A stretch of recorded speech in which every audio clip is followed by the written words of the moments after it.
Hi, and welcome to the Product Design Show. I'm Allison Tupperwine. And I'm Vince Penman. Today, we'll show you some of the best practices for team collaboration in the design process.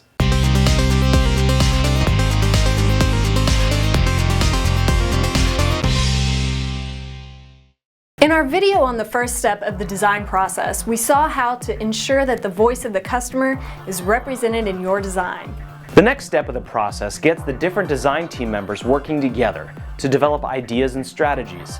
It takes a lot of communication, especially if they aren't all in the same office. Social media is becoming a popular tool with design teams. In fact, up to 70% of manufacturers surveyed said they are using or are planning to use social media for product development. Imagine if you're designing a golf cart. If you're connected to a colleague who has worked on a similar project before, and they give you tips on material, failure mechanisms, and suitable vendors, they could save you a huge amount of time.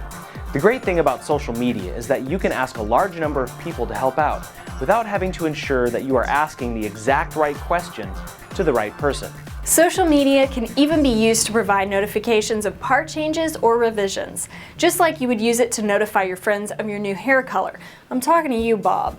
We're not saying social media is a replacement for a development team getting together in person, but it can serve as a way to brainstorm between meetings. Another form of collaboration that's emerging is crowdsourced ideas from website communities.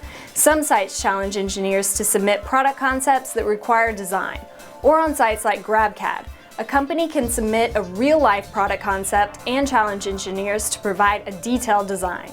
A lot of collaboration challenges arises because most product design teams have cross-functional groups with conflicting requirements. Many of these teams improve their collaboration with a top-down design approach.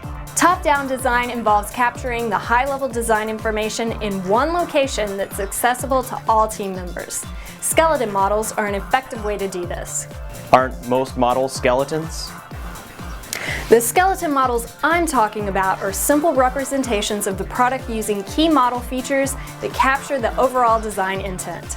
These simple models provide a basis for the sub-teams to work from.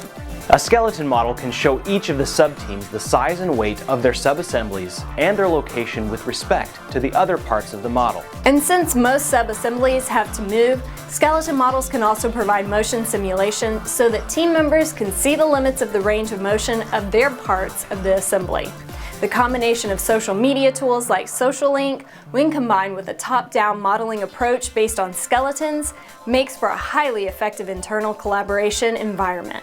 If you'd like more information on tools for design collaboration, like social media and skeleton modeling, check out the Creo suite of products by visiting ptc.com/products/Creo.